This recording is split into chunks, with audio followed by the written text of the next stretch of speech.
तो आपको बता दें कि जिस तरीके से इस वक्त 20 जिलों में दूसरे चरण के मतदान जारी है, तो वहीं लखनऊ से हमारे संवाददाता हमारे साथ जुड़े हैं, लाइव उनका रुख कर लेते हैं। सीधा आपके पास जाना चाहेंगे जिस तरीके से इस वक्त मतदान जारी है, तो इसमें सुरक्षा को लेकर क्या कुछ व्यवस्थाएं की गई हैं, वहीं सबसे बड़ा पहलू कोरोना है, उसको लेकर बचाव को लेकर क्या कुछ किया गया है? जी देखिए, कोरोना को लेकर तैयारियां हैं वो युद्ध स्तर पर की गई हैं और साफ तौर पे अगर बात करें तो त्रिस्तरीय पंचायत चुनाव है वो किया जा रहा है। दूसरे चरण का आज मतदान हो रहा है। सुबह 6 बजे से मतदान है वो शुरू हो चुका है और शाम 6 बजे तक कराया जाएगा। जो जिम्मेदार अधिकारी है उनको जिम्मेदारी दी गई है ताकि साफ तौर पे जो चुनाव में जो मतदान करने के लिए मतदाता पहुंचेंगे तो साफ तौर पे सोशल डिस्टेंसिंग का पूरी तरीके से उनको ध्यान रखना होगा, मास्क लगाना होगा। उसके अलावा अगर बात करें तो सैनिटाइजेशन का काम पहले से ही कर लिया गया, यानी कि कोरोना गाइडलाइन का पूरी तरीके से पालन होना है और साफ तौर पे कई दिशा निर्देशों के साथ में पंचायत चुनाव है वो कराया जा रहा है। यूपी के 20 जिलों में ये पंचायत चुनाव किया जा रहा है। दूसरे चरण का चुनाव है उसको लेकर जो है तैयारियां पहले ही कर ली गई थी। साफ तौर पे आज सुबह 7 बजे से जो मतदान है वो शुरू हो चुका है और शाम 6 बजे तक चलेगा, जिसको लेकर पूरा नजर रखी जा रही है कि जो कोरोना को लेकर जो गाइडलाइन जारी की गई उसका पूरी तरीके से कड़ाई से पालन कराया जाए। जी रवि, यहाँ पर आपसे ये भी जानना चाहेंगे, अगर हम पहले चरण के मतदान को लेकर बात करें और पहले चरण की अगर तस्वीरें देखें तो कई ऐसी तस्वीरें आई जहां पर हिंसा हुई, बूथ कैप्चरिंग तक के मामले सामने आए और मतदान पेटियां चोरी होने तक के भी मामले जो हैं वो सामने आए। तो ऐसे में दूसरे चरण में किस तरीके से सुरक्षा व्यवस्था चाक चौबंद रखी गई है, क्योंकि पहले चरण में तो हमने ऐसा काफी कुछ देखा।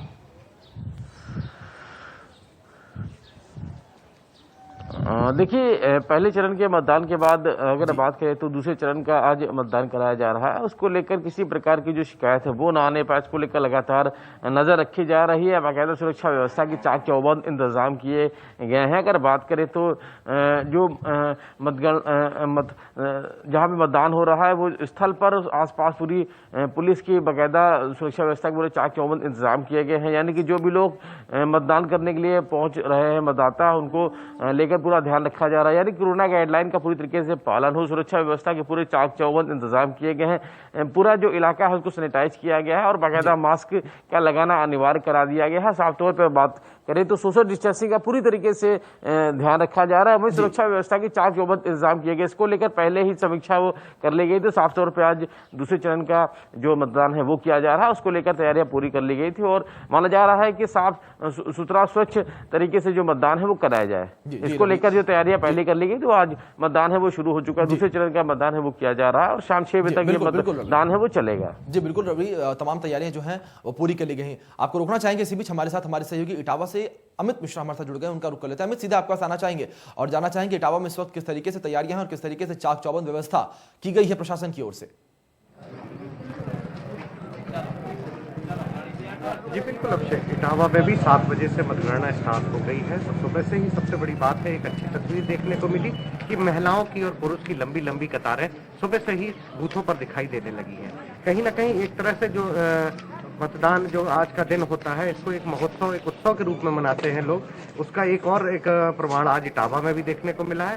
रही बात पुलिस की बात की जाए तो पुलिस ने यहाँ चाक चौबंद व्यवस्था की है, कोरोना गाइडलाइंस का पालन किया जा रहा है। लेकिन जहाँ एक तरफ मास्क तो लोग लगाए हुए हैं, लेकिन जो लंबी लंबी कतारें दिख रही हैं उसमें लोग सोशल डिस्टेंसिंग का पालन नहीं कर रहे हैं। तो ये एक कहीं ना कहीं बड़ी चिंता का विषय है और प्रशासन को भी इस पे कदम उठाना चाहिए, जिससे लगातार जो कोरोना फैल रहा है उस पर लगाम लगाई जा सके।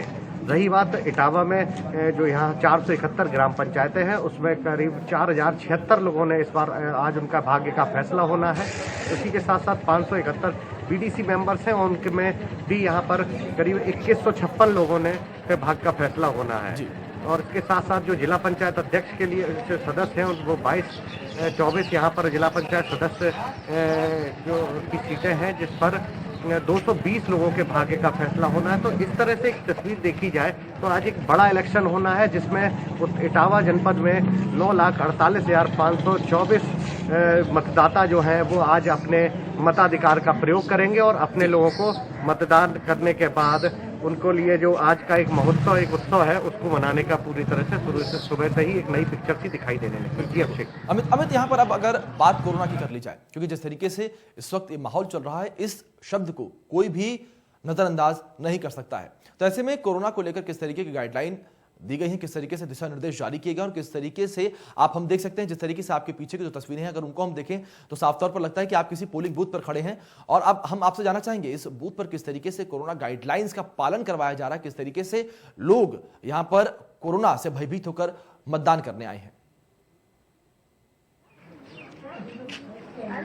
जी बिल्कुल, जहां एक तरफ इटावा की जिलाधिकारी श्रुति सिंह ने कल ही प्रेस से बात करते हुए उन्होंने साफ कर दिया था कि कोरोना गाइडलाइंस का पूरा पालन किया जाएगा, लेकिन एक तस्वीर हम आपको इटावा के बसरे ब्लॉक के जुगरा मऊ की दिखाते हैं कि लगातार लोग मास्क तो लगाए हुए अपने हाथों में, मास्क चेहरे पर मास्क लगाए हैं मुंह पर, लेकिन सोशल डिस्टेंसिंग का एक भी लोग ख्याल नहीं रखे हैं, बाकायदा चिपक कर लंबी लंबी लाइनों में खड़े हुए हैं।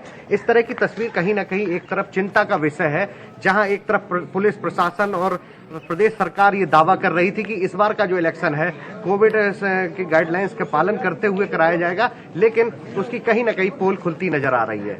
जी अभिषेक। अमित, जिस तरीके से तस्वीरें हम देख रहे हैं आपके पीछे, जिस तरीके से आप ये तस्वीरें लगातार दिखा रहे हैं, तो क्या प्रशासनिक अधिकारी वहां पर कोई मौजूद नहीं है? क्या वहां पर कोई सुरक्षा के लिए पुलिसकर्मी मौजूद नहीं है? वो लोगों से ये अपील नहीं कर रहे हैं कि आप सोशल डिस्टेंसिंग का पालन करिए? जी बिल्कुल, पुलिसकर्मी तो मौके पर मौजूद है, वो लोग बूथ के अंदर बैठे हुए हैं, जबकि ये बात कल भी जब ये बोर्डली पार्टियां यहां से रवाना की जा रही थी जिला हेडक्वार्टर से, तो उन लोगों को ये बात खास हिदायत दी गई थी कि कोविड का जो नियम है उसका पालन किया जाए, उसकी गाइडलाइंस का पूरा अनुपालन किया जाए और बड़ा एश्योर भी किया गया था। लेकिन आज की ये जो तस्वीर है कहीं ना कहीं उसकी जरूर पोल खोलती नजर आ रही है। इस संबंध में हमने एसडीएम सदर को भी फोन किया, उनका तुरंत कहना हुआ कि हम अभी मौके पर फोर्स और भेजते हैं और गाइडलाइंस का पालन करवाते हैं। जी बिल्कुल अमित, ये सारी तस्वीरें जो है पोल खोल रही हैं। रवि और अमित, आपसे हम कहेंगे आप रुकिए, हमारे साथ इस वक्त बड़ी